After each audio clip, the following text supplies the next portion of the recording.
ఏంటి భాస్కర్ రావు ఇలా ఏడుతున్నాడని అనుకుంటున్నారా? దానికి ఒక కారణం ఉందండి.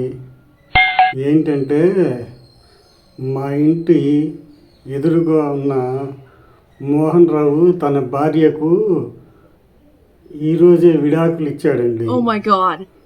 అది నా ఏడుపు కారణం. అసలు విషయం ఏమిటంటే నా భార్య దరిదాపుల్లో లేదుగా.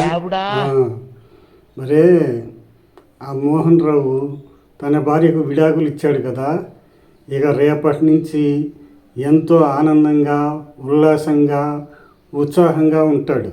Yes? ఒక్కడే వండుకొని తింటూ, ఏదన్నా బద్దకిచ్చినప్పుడు హోటల్లో తెచ్చుకొని తింటూ చాలా హ్యాపీగా, చాలా సంతోషంగా ఉంటాడు.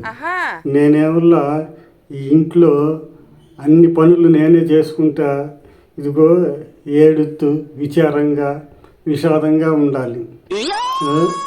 అది నా బాధ. మరి నేనెప్పుడు నా భార్యకు విడాకులు ఇచ్చి సంతోషంగా, ఉల్లాసంగా, ఉత్సాహంగా ఉంటానా అనేది నా ఏడు. వాడు రేపటి నుంచి హ్యాపీగా, సంతోషంగా ఉంటాడని ఏడుపు. అది విషయం.